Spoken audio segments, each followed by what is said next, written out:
Excellent. So, hello everyone. I hope you can all hear me. In fact, what I'd like to do is a quick test, which I know that Luke already did, but I don't know you can hear me definitely. So, a few of you raise your hand on the kind of thing. Click the raise hand button if you can hear me, and that will make me. Yeah, that's brilliant. Lots of you can. Excellent. So, thanks very much. Coming and joining Ox Agile. Obviously, this is actually the biggest turnout we've now had for a couple of months, really. So that's pretty good. Obviously, we had a meet-up in March when things were just starting to go sort of pear-shaped, normal life-wise, and a few of us turned up for that meeting to see David speak, and that was really good. And thanks to David and those of you that turned up to that.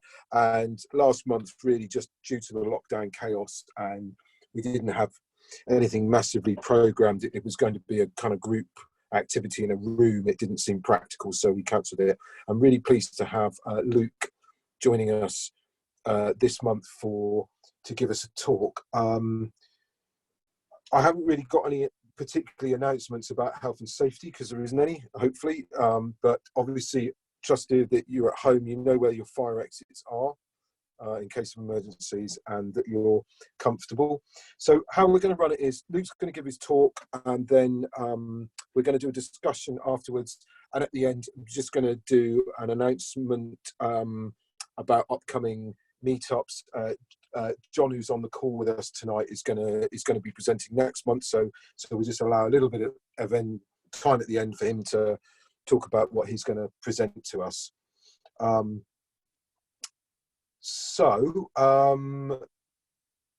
think that is about it. So what I'd like to do is hand over to Luke. I'm just going to give him an introduction.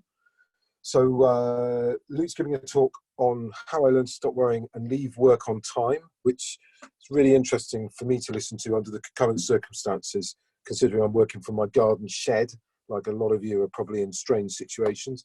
And I just wanted to say, Luke's worked in project and program management, as well as the Scrum Master role in digital and software development, both in agency supplier and proprietary product development contexts for over 11 years. He currently lives in Thatcham and works as a Scrum Master for Cooper Software in Newbury, and his Twitter handle is Agile Nerd. So without further ado, Luke. Okay, thanks, Mike. Right, well, yeah, as you've sort of alluded to there, I had some intention of how we might do this in person, which obviously is not quite how it's transpiring right now, but you do have the raise hand function in Zoom. So right now, this is a little bit of Zoom remote audience participation. I'd like you to raise your hand if you've ever worked through lunch, out of hours, over the weekend, or when you're feeling under the weather, something like that. And good. I don't know if you can all see this as well, but I can see the numbers are starting to shoot up, which is good. Okay, keep your hand raised. I don't know if it sort of puts itself down, but keep an eye on it and keep it raised if you've ever done those things without getting paid overtime or time off in lieu. Okay, and keep them raised if you've missed or been late to an evening meal because you've worked out of hours. And how about if you've had to cancel or delay plans because you've worked out of hours? Okay, still got a few hands up. What about a holiday that's been affected? It's started late, you've finished early, or it's been interrupted in some way. Okay, keep them up. If you've ever had a celebration, like a loved one's birthday, affected because you've been working out of hours. Okay, that's good. That's shot down a little bit. I'm pleased about that. Unfortunately, my hand is still up. What about if you've ever had your sleep affected because of work? My hand's still up. Sought counselling because of work. That's gone down, but you know, we'll see at the end. And what about if you ever had an emotional meltdown at work because of work? Oh, it's gone down. It's me and Mike still. Okay, that's good. Right. So for anybody who had their hands up a lot through that, this talk is kind of for you. But for the rest of you, stick with it. Hopefully there's some value in there, and one day it could be useful for somebody you know. Okay, I need to get rid of those controls. How do I go to the next one? Okay, right, first things first, my disclaimer, my caveat. So in the words of Manic Street Preachers, or Nye Bevan, depending on how you like your toast buttered, this is my truth, tell me yours. In this talk, I'm going to talk about experiences that I've had, how that's informed my view of the world. And I fully appreciate that many of you will have had different experiences and different views, and that's all good. I'm going to talk about my truth. That's what the talk is, and at the end we'll open it up for discussion. It'll be really interesting to hear some different perspectives. And like I said, my only hope is that some of the things I'm going to talk about, the stories, the techniques, will be of some value to you or somebody you know. So who am I? What brings me here talking to you?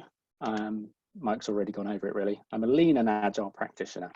I've been working for 12 years in software and digital. You can find me on Twitter, agile_nerd, or look for me on LinkedIn. And I'm currently working as a Scrum Master with product development teams, having previously worked as a project manager in a digital agency context. Anybody who listens to the Scrum Master Toolbox will be familiar with that phrase, recovering project manager. And I kind of identify with that. So I want to start by kind of placing this in the context of Agile and Agile practices, and that's really the thing that brings us all together at this meetup. As I go through these slides, I'd like to just keep this point from the Agile Manifesto principles in mind. Agile processes promote sustainable development. The sponsors, developers, and users should be able to maintain a constant pace indefinitely. Now, this principle is tucked away on page 2. It's number 8 of 12. So I think it could be quite easy to miss. And I'm sure there are people out there that underappreciate the beauty of it. It's become one of my favorite aspects of the Agile Manifesto. So as I said, I worked for just over 10 years at a digital agency. Anyone who's worked in that kind of environment will know that it can be a kind of hand-to-mouth existence. You sell fixed price, fixed scope projects, often at a cut price to beat the competition. And at first that's great, you win the contract. Maybe it promises bigger and better things and a longer term engagement. But more often than not, this goes on to become a nightmare. It's a project with unachievable milestones. It's insufficient budget, leading to cash flow and resource problems. And more projects are won on the same basis. Team members are stretched thinly across the program. Scope and quality are too big, time and cost are too small. But you're a supplier, you've made a commitment. You've just got to deliver. Anybody ever heard of a hospital pass? If not, it's one of these. It comes from rugby. It's when you're sold short with a dodgy pass, or maybe it's too high. You've got to keep your eye on that, and you can't quite see those dangers that are coming in and potentially causing you injury. So that's the backdrop that I was working against. Started as a junior and then senior project manager, responsible for these types of projects. And there was one specific project I'm going to talk to you about that was particularly character forming. It was effectively the digital transformation of an HR business. They wanted to move their traditional sort of paper professional services process online, their business model to more of a SaaS business model. And that included a full e-commerce website redesign, development of a next-gen version of their software to replace the legacy one, and it needed to be powered by this comprehensive user portal and database. For added spice, this was to be developed against our next-gen CMS. It was still very much under construction, and all the projects were resourced by a ragtag band of permanent and contract developers spread across at least 3 other projects of broadly similar complexity. So being young, competitive and ambitious, I was desperate to make a success of this challenge. I was also keen to prove that I was capable of delivering despite these issues, which I didn't realize at the time were dysfunctional. But above all, I was proud. Too proud to admit that the project had been poorly scoped and resourced, too proud to admit that I was struggling to deliver it, and above all, kind of too proud to fail to deliver it. So I didn't fail, I made sure that it got delivered eventually. We probably all know about the relationship between time, cost, quality, scope. It's the best thing that I got from the Prince 2 course when I did it. Now, with all these projects, scope is fixed, quality is more or less fixed, cost is fixed, and by the way, the income goes to my employer, not to me, and time in that situation has to be movable. But the unfortunate truth, and hopefully other people on this in this meeting will have experienced this, in the view of all stakeholders, time is also fixed. So there's just one problem that I've come to realize with that, which is fixed time is finite time, and there's finite time in the working day. So where are you going to get more time? Outside the working day. That's what I did. I worked during lunch, worked late in the office, worked when I got home from the office, worked over the weekend, worked bank holidays. My work bled into holidays. New projects came in quicker than the open ones were getting closed. Number of plates to spin increased. And all the while, my pride and guilt now as well kept me working to catch up or to get on top. So sure enough, I eventually delivered that project, which was a loss leader if ever there was one. It was on to the next challenge. By now, I was several years in with the agency, occupied a senior strategic role. And as such, I had the great privilege of being involved with the renegotiation of the contract with one of the agency's key accounts.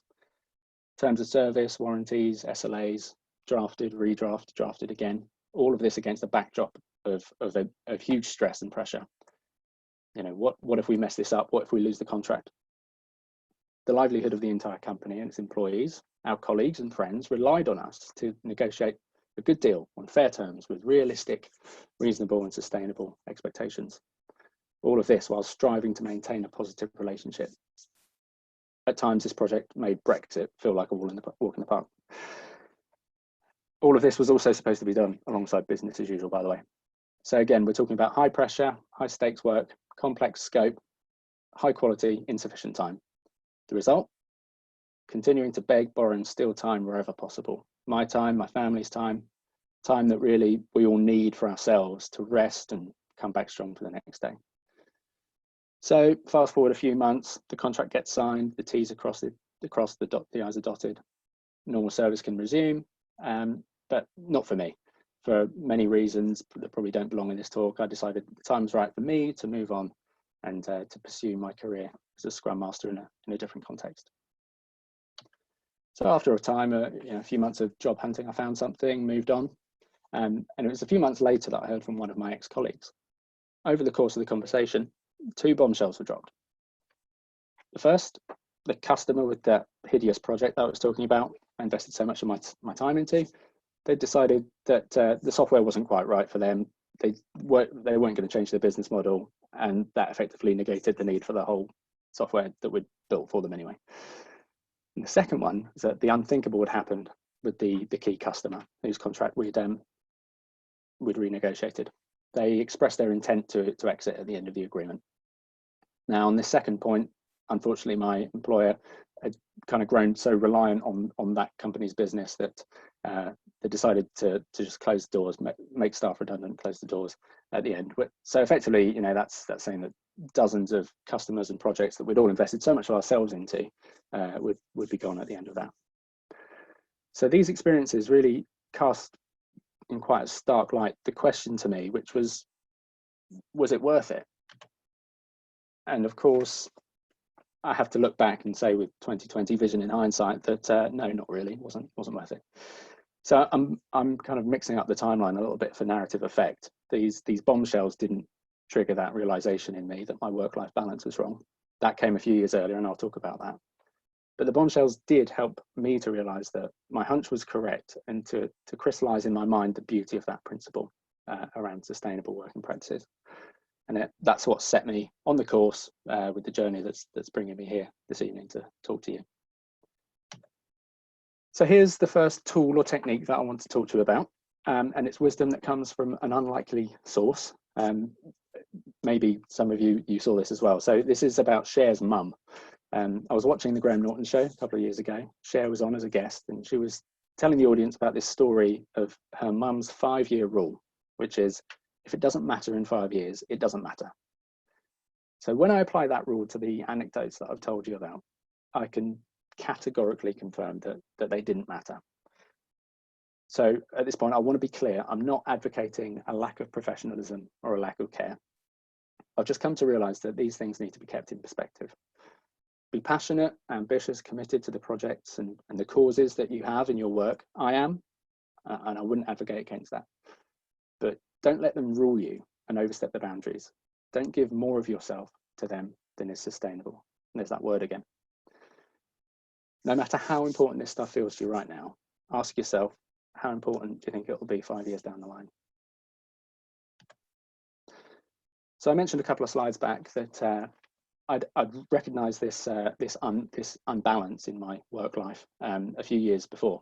So it's the catalyst for that realization that I'd like to talk to you about now. A characteristic of the agency world is a lot of cross-functional work.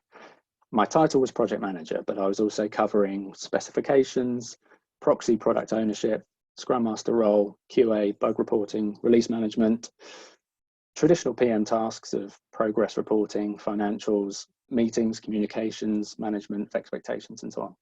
So it's a lot of roles to fill, it's a lot of hats to wear. Time's already tight, there's not enough hours in the working day, and so on. It was in a conversation with a customer when the seed was sown. I was providing a status report on a given project, and I was probably justifying some delay or complication or something, and revealing myself to be a bottleneck in the process. I'd have been explaining how some things were ready for release now, but there were some other issues which I needed to test first, and so on. And my customer stopped me and said, "Why are you doing all of this?" That stumped me for a little bit, and I hesitated. But he went on, with our other suppliers, our project managers, they're not so hands-on. They're just keeping us abreast of the testing and the releasing and so on that other team members are doing. They're not doing it all themselves.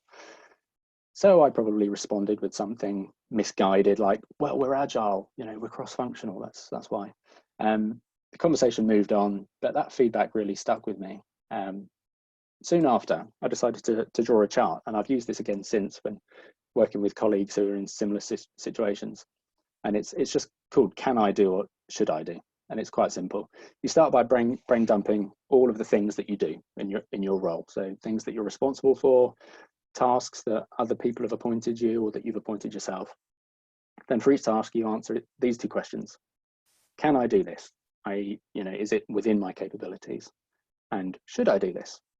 Do I feel like this sits within my role? This is quite useful, in a similar context to the role I was in, where maybe you're with an organization, you go through a few promotions, you accumulate responsibilities and tasks along the way. So for me, in the context at the time, this gave me what I needed to go to my boss and present this quite compelling case for the fact that I was stretched too thinly across too many tasks. He agreed, and positive change followed, to the extent where my successor in the role actually thanked me for helping to create that environment where he was able to come in and just do project management stuff and not all the other things that people tend to get bogged down with in that role in this industry.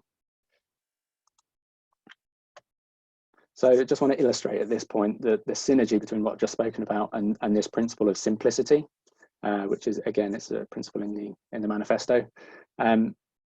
Maximizing the amount of work not done feeds naturally into being able to work sustainably and maintain a constant pace indefinitely. And it wasn't just workload that contributed to my decision making when I was choosing whether or not to work overtime. Whether it came from unrealistic expectations that I was putting on myself or benchmarking myself against other more experienced colleagues, whatever it was, I'd often feel obliged to keep working, to produce the output that I thought or felt like I should be producing, like I was somehow less productive than I expected to be.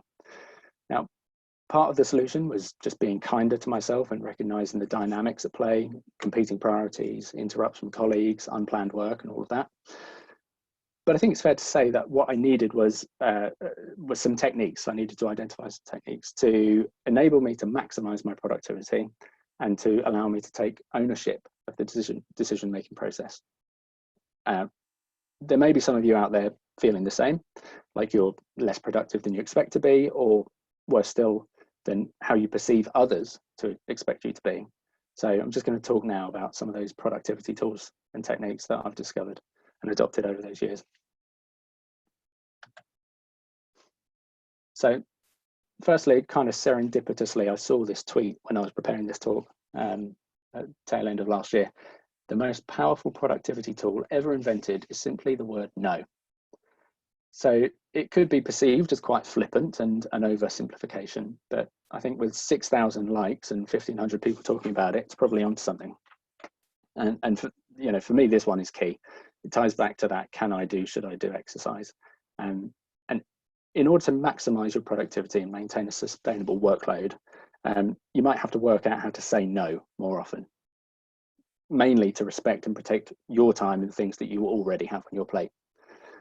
I don't think that Shane Parrish, the author of this tweet, is advocating no as a stubborn or obstinate, unhelpful response.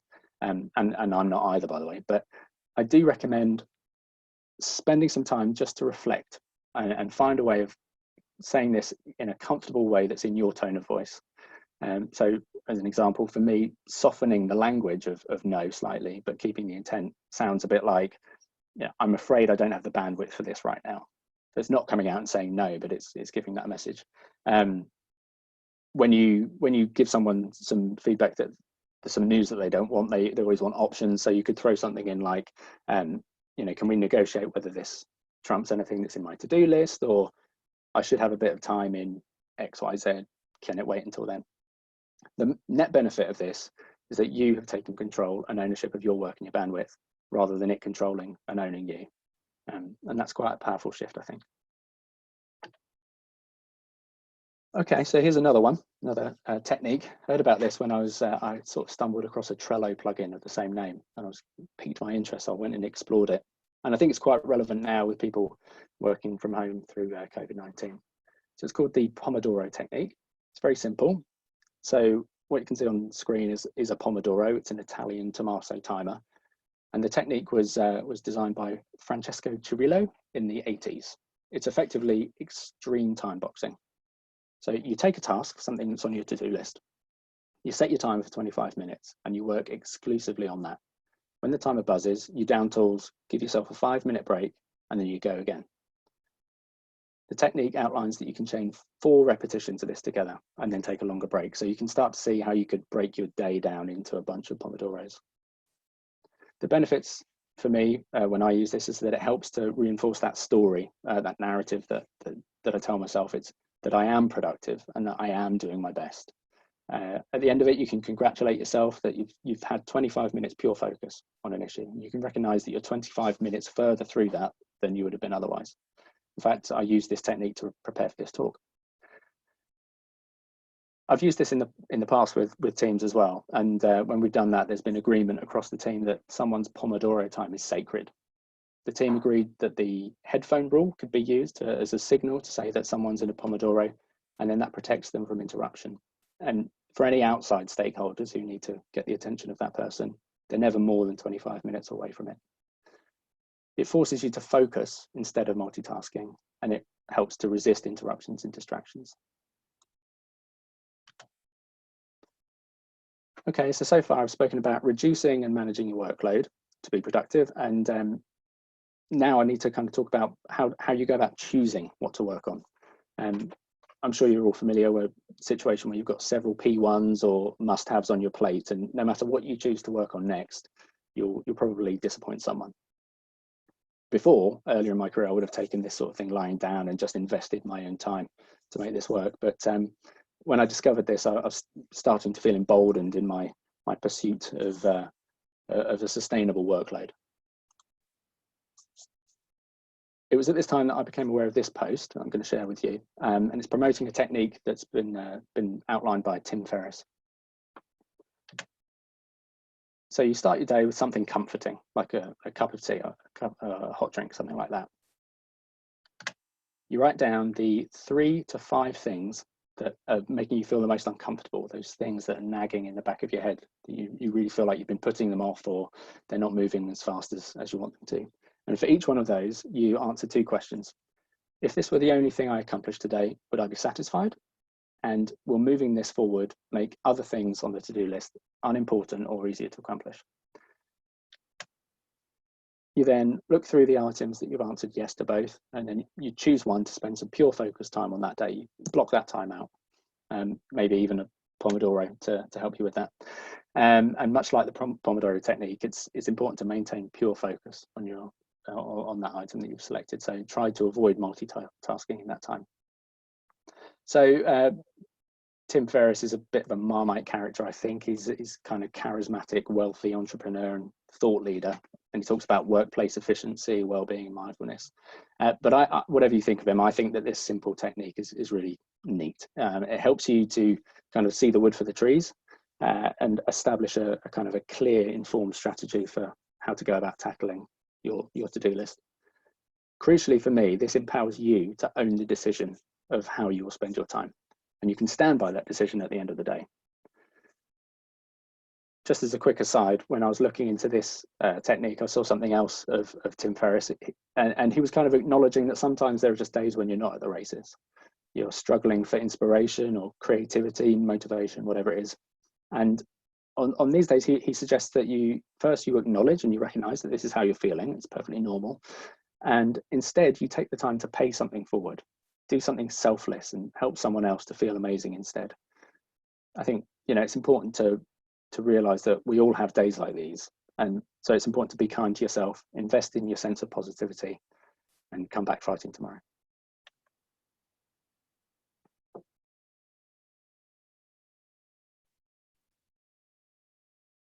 Okay, so I just want to stop and take stock for a minute. The steps that I've spoken to you about so far have produced a workload that's right for my role, techniques for prioritizing that work and maximizing productivity. But what about the fact that I still feel like I've got more work than time? I get to the end of the working day and there's still stuff to do. And for me, this is a really critical point. And it was a hard point for me to kind of recognize. But it's potentially an aha kind of moment when we think back to that principle from the Agile Manifesto. I don't think there's any such thing as more work than time. I think it's a myth. More often than not, time is the constraint that we deal with. We're contracted and paid by employers on a time basis, Monday to Friday, 9 to 5:30, 8 public holidays as leave, annual leave entitlement. Start your career between 16 and 21 and you end it at 65. All of these factors are time. We don't have more work than time. Our work is time. So what do we mean when we say that we feel like we've got more work than time? We haven't got enough time available. I think in that situation, we're talking about scope. And the scope of your role and our traditional perceptions of how we believe that there's too much work for the time that we've got available. It took me a long time to work this out, but I think that's BS. That's pure and simple, that's dysfunction. It's a project that's been under-resourced. It's a department that's being poorly funded. It's a role that's been badly defined. Are any of those things your fault? Maybe, but probably not. I'm willing to bet that a lot of the time you take the flak and like it is your fault. I know I speak for myself when I say that in the past I've been so brainwashed by this dysfunction that I've blamed myself for not being productive enough, not being efficient enough, being incompetent. Maybe that stuff is all true, but I can say that I have started to feel a lot better about myself since I banished those thoughts and changed my outlook. So how did I change my outlook?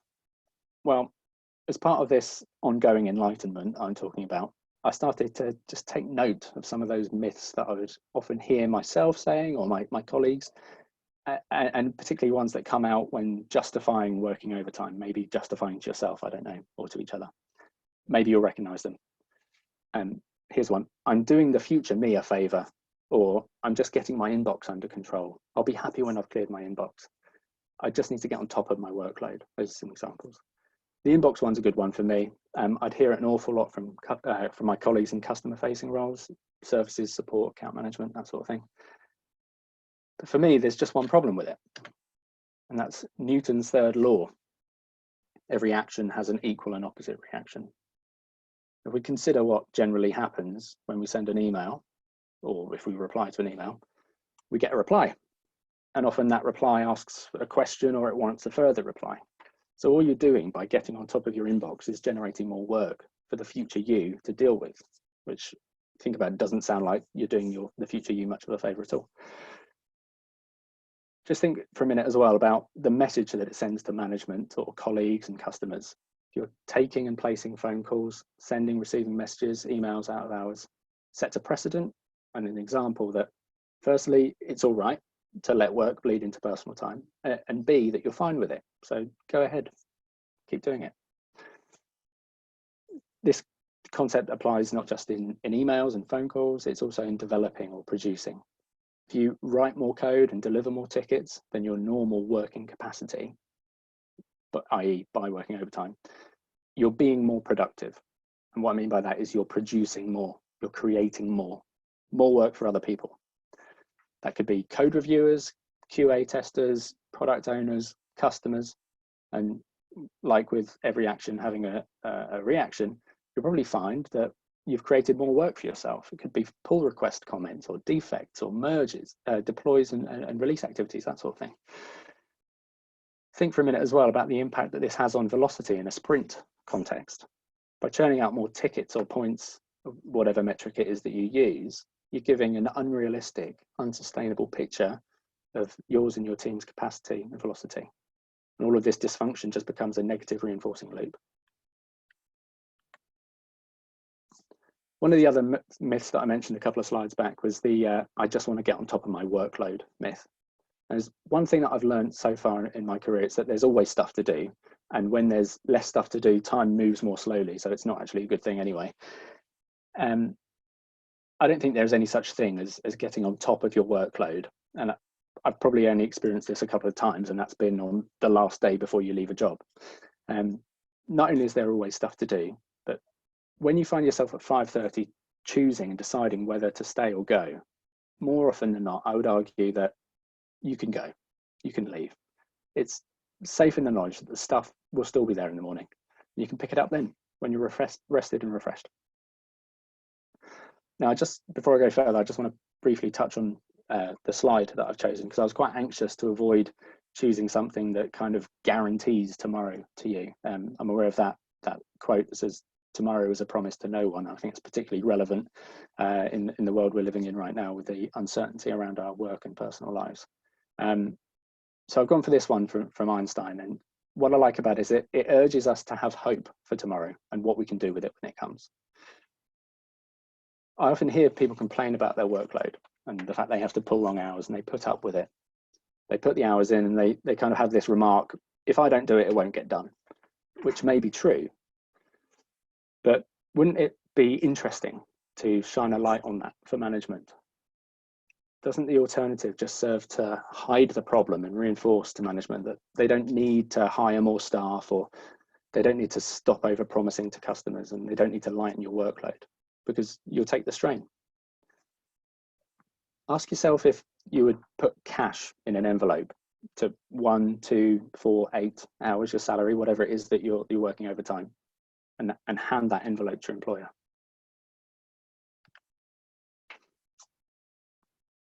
So just before wrapping up, I'm going to talk briefly about a couple of experiences at the other end of the spectrum, management.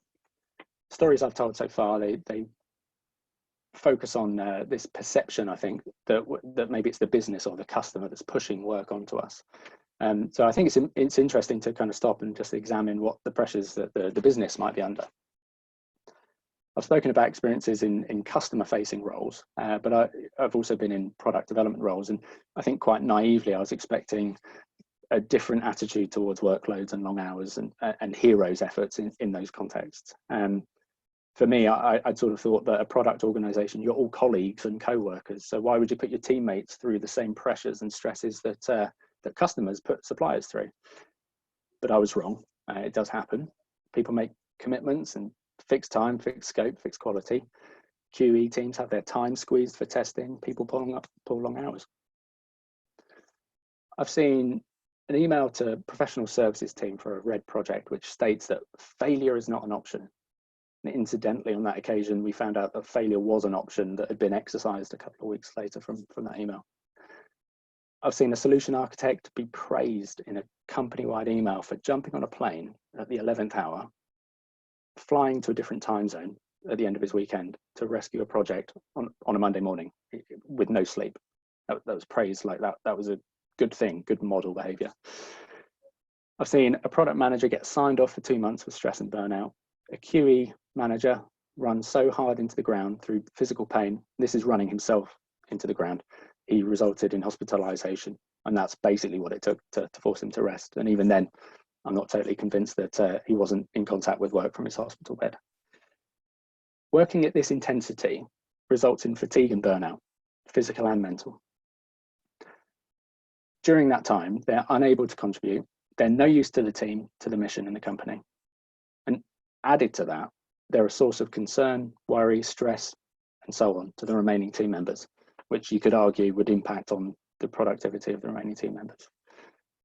By working sustainably, so I mean decent work-life balance, regular breaks, regular holidays, mindfulness, different pursuits, kind of context switches, outside work, that sort of thing, these people wouldn't be taken out of the game. They'd be able to maintain a constant pace indefinitely. Now, I think this dysfunction it exists at all levels of an organization. I think if we don't challenge it and respect ourselves and take control and own how we manage it, it'll take control, own and manage us. So I've been thinking about how best to wrap this talk up and sign off. And all along I've been thinking about that TV advert that was on last year. Had the song "Lucky, Lucky, Lucky Me." I don't know how many people are familiar with it. The lyrics are "Lucky, lucky, lucky me. I'm a lucky son of a gun. I work 8 hours and sleep 8 hours. That leaves 8 hours for fun." That song is 70 years old. And for me, it's as relevant now as it was then. What more of a work-life balance could we ask for than that? So I hope that my story and my truth has given you some food for thought. If any of you are suffering from these issues, I just urge you to try and find the courage to try and change your environment. And remember, if you can't change your environment, you can always change your environment. That's all for me. I just wanted to say that I kind of dislike it at meetups and conferences where there are questions and the speaker is treated as some sort of font of all knowledge. I don't think that's me.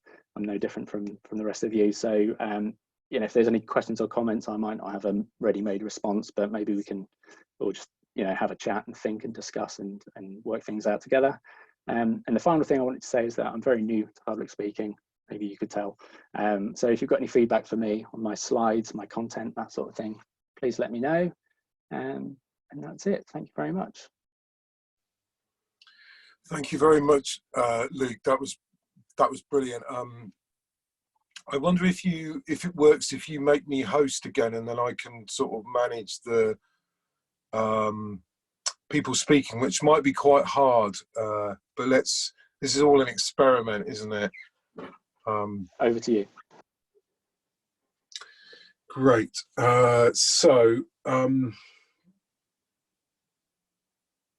Excellent. So Philip S says, great presentation. That's really good. So if what we can try and do then, because obviously there's a lot of us and on this might be a bit difficult, but let's see if put your hand up. Please just put your hand up if you'd like to say something in response to Luke's talks. And I'll try and grab you. Maybe everyone wants to go back to their Tuesday evening. Anyone? Put your hand up. Oh yeah, hang on. I've got John Hunt does and Dave. So let's see if I can allow John to talk. So John and then Dave Tusha. So John, you should be able to talk now. Cool. You're on mute though, don't forget. Can you hear me? Yeah, we can. Hey, it works. Yeah, I thought it was awesome talk, really good, and a lot of resonance with me. I think that some of the stuff that you talk about is internalized stress, and in this day and age, it's all coming to the forefront. You know, everyone's talking about it and so on. So all the stress that's sort of created is all in your own head. Nobody looking in from outside sees that stress. And I always think it's worth just taking a step back when you're in situations, you know, overpressured or overstretched, just saying, you know, am I just creating this stress on myself by thinking I'm in a bad position or something? Yeah, absolutely. Spot on. You know, at the beginning when I was asking people to raise their hands, there was one point on who's sought counselling, and I had my hand out. That's one thing that I've done, and very much that's a lot of what I was getting from that counselling was just generally being kinder to yourself and recognising the efforts that you are putting in, your own worth, that kind of thing. And there's all sorts of mindfulness and well-being techniques out there. Fresh air is a good one. You really do, sometimes you do just need to get up and get away from your desk, don't you? If you feel like if you're under that pressure and that stress, and get things into perspective by changing your environment, as I said at the end. Thank you, John. Dave Tushar, you did put your hand up. Put it up again if you still like to talk. Like to say something? Yes, that's a nice one, Dave. Thanks. There we go. You should be able to talk. Hi, Dave.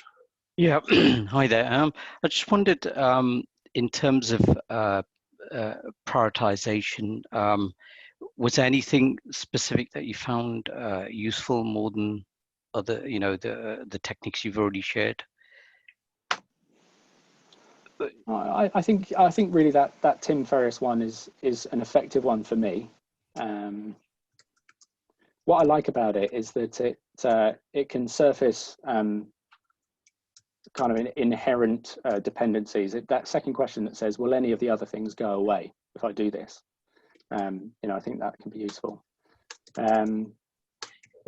But no, I can't think of another prioritization technique that I personally use. But like I said, I'm sure we've got 24 other people in the session. So if anybody's got anything they want to throw in for Dave, raise your hand.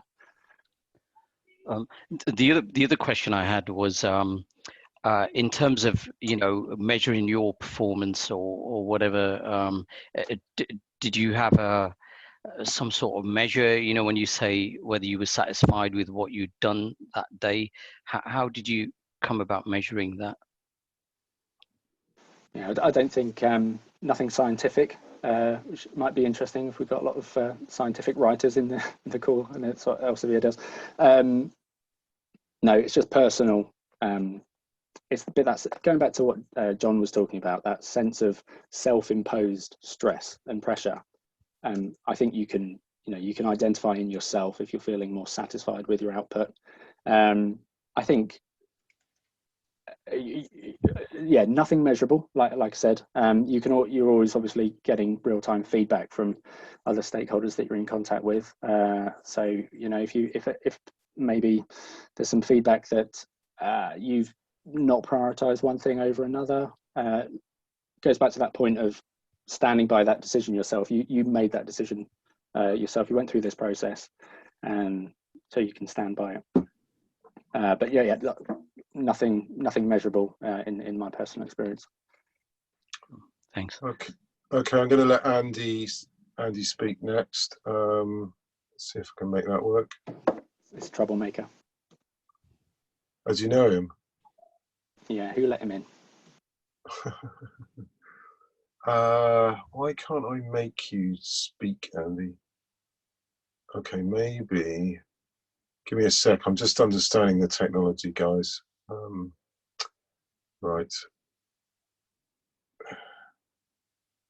Oh, I don't seem to be able to make you speak, Andy, for some reason. Why is that? It was nothing to do with me. No, I'm going to let. I'll carry on trying to get Andy speaking, and then I'll let. If you don't mind, John, you put your hand up again. If you don't mind saying what you wanted to say a sec, and then I'll see if I can get Andy.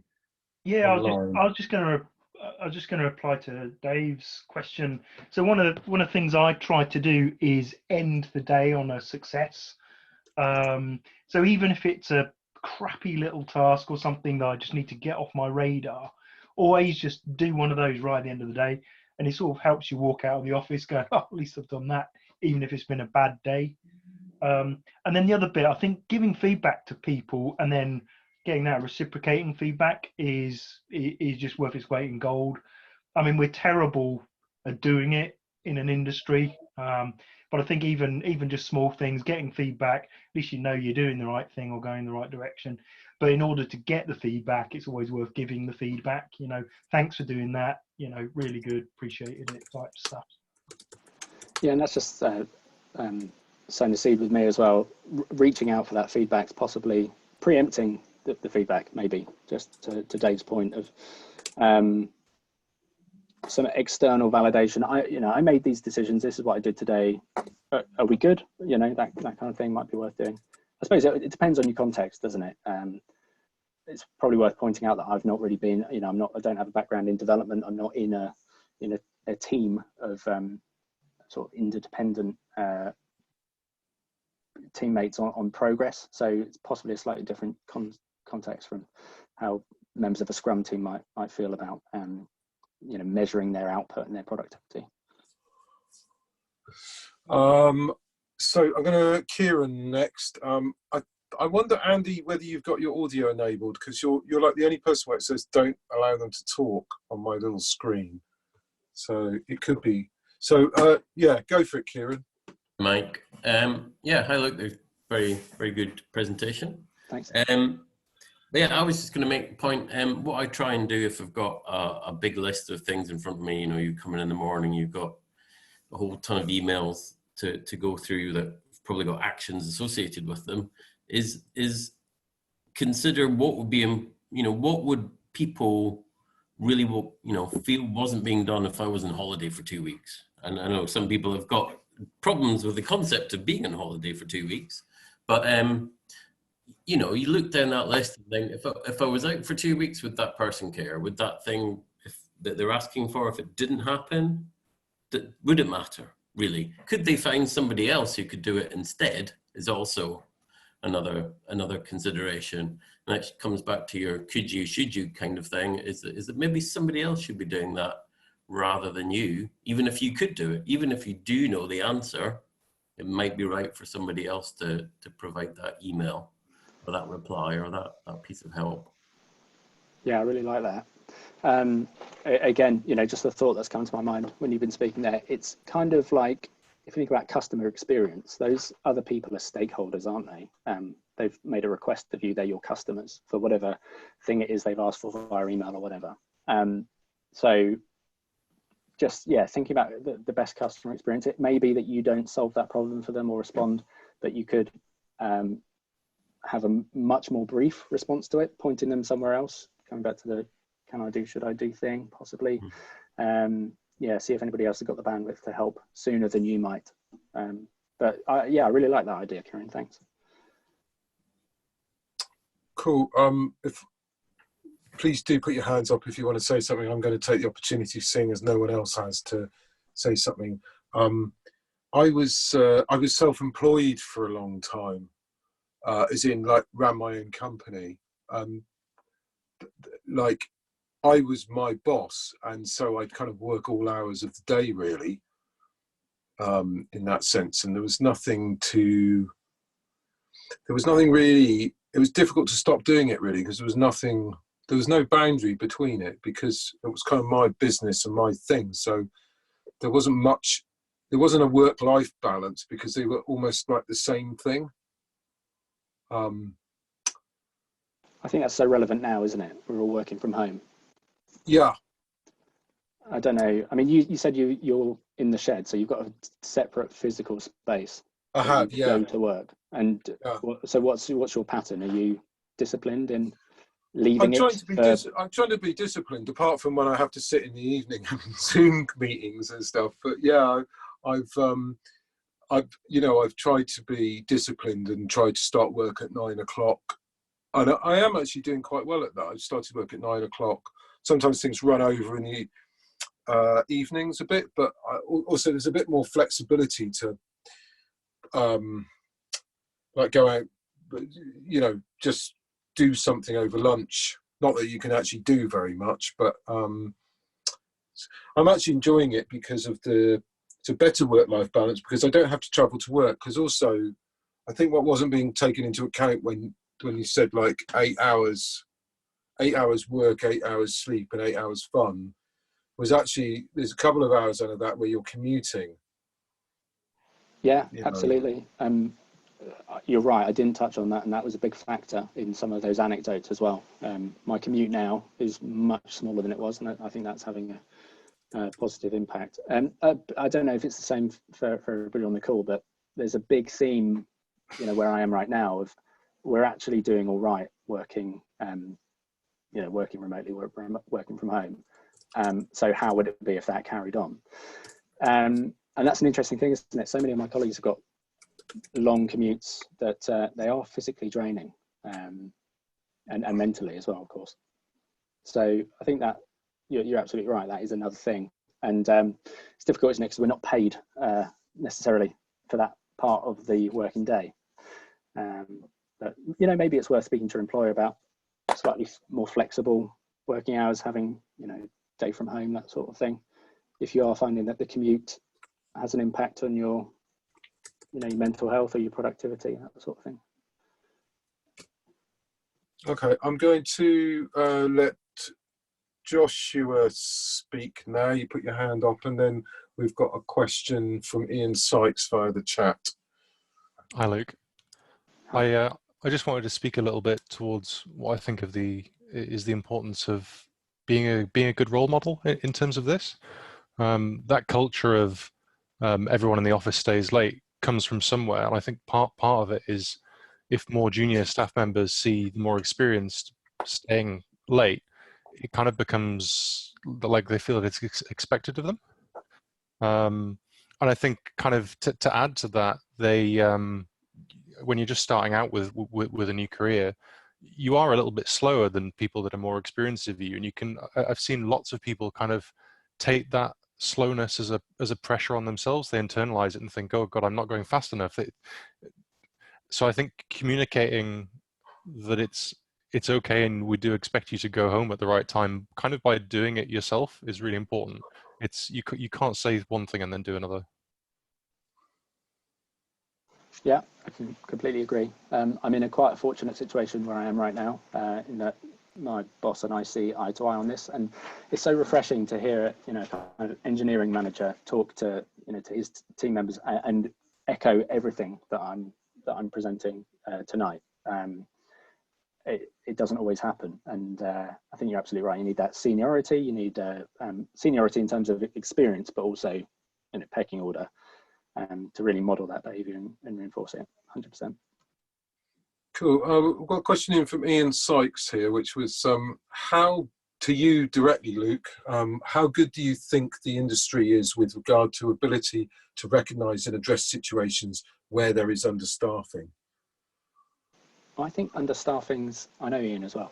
I don't know why he hasn't put his hand up. Understaffing is an interesting word there, isn't it? Because it suggests that it's that kind of that balance between scope and capacity. And my view is not. I'm not entirely addressing the question head on, so I'll come back to it. But understaffing to me suggests that there's an expectation that you should be able to produce more scope, more quality than you have the resources available to do.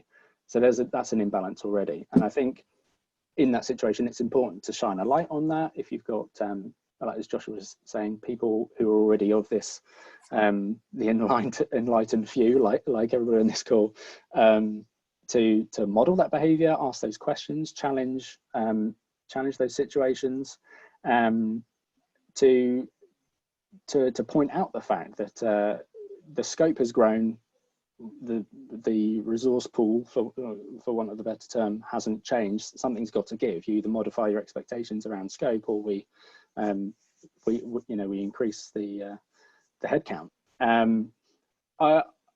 To the question of how good do I think the industry is, I don't know. Maybe things like the Agile Manifesto are helping.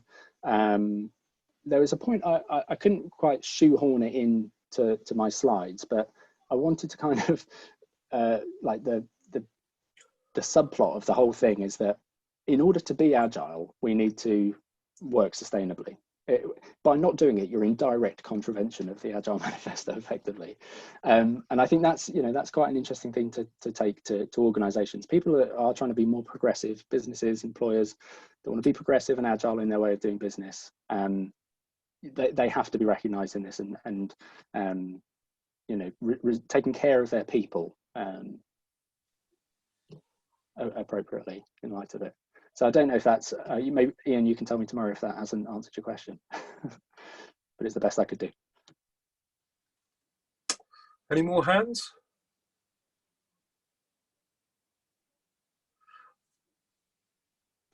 I wanted to say something actually, which was regards to the employer's attitude, and I know I work for Elsevier, and this is hosted by Elsevier, so it's going to sound like this is scripted.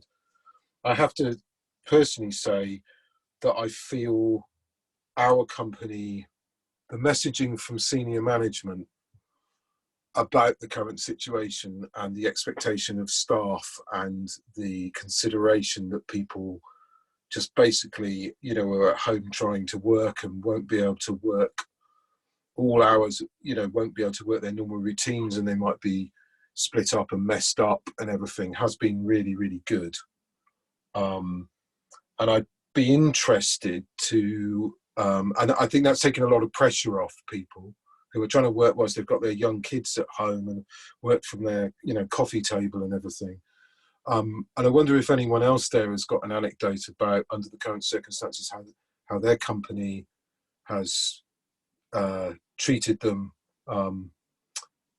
You know, if you can be anonymous if you've got a bad experience.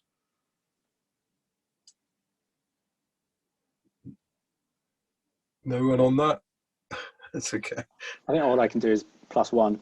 You know, I think I'm feeling quite fortunate. I think, you know, Ian and I, we're colleagues, and we've I think we've been well taken care of with reasonable, you know, fair attitudes to the whole situation. Yeah. Okay. I'll give everyone a second, a little bit, to see if anyone's got anything else they want to say or any announcements. Please put your hand up or type it. Otherwise, I think we might be there.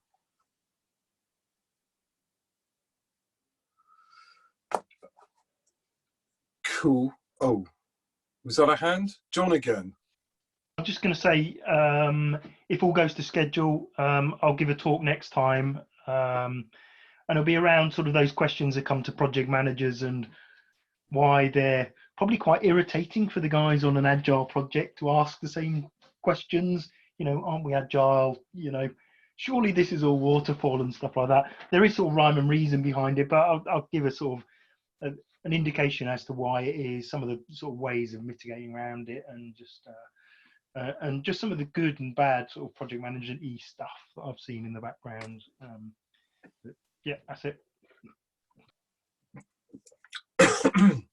Yes, John, thank you. I was going to just say, otherwise we'll get John to do his announcement there, and you did it, so that's brilliant. So we will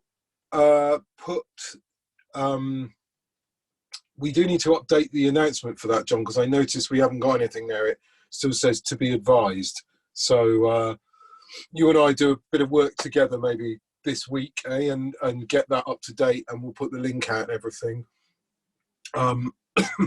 And other than that, I think what I'd just like to say, thank you very much to Luke. I really appreciate that. What is that thing behind your head?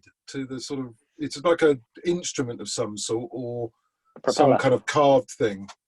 It's a wife's ancestor's propeller, not a wife, my wife. Oh, it's a propeller. Yeah. Okay, thank you. You're welcome. As you normally have, kicking around the house. That's great. Is there a story behind that, or? Not one that I know fluently enough. All I know is that I'm glad it's found somewhere to live, because we've been carting it around for years. Cool. Okay. Well, look. I hope that's worked for you, Luke. And thank you very much for doing this. And realise it's quite strange to do it like this, but it seems to have worked okay. I'm not fully convinced about the Zoom webinar mode, because it seems that we don't then get the video of everybody, which would be a bit more friendly, I think. So maybe we'll try something different next month. But otherwise, you know, thank you very much to Luke. If you'd like to give him your appreciation, and please just sort of a show of hands really about how great we found it. Thanks all. Yeah, and other than that, thanks very much, and we'll see you next month. Always open for suggestions of new sessions, so please get in touch either by emailing oxagile@elsevier.com. We've got an email, Agile Meet-up at elsevier.com, or otherwise message through the Facebook, through the Meetup group. Thank you very much, everyone. Cheers, Mike.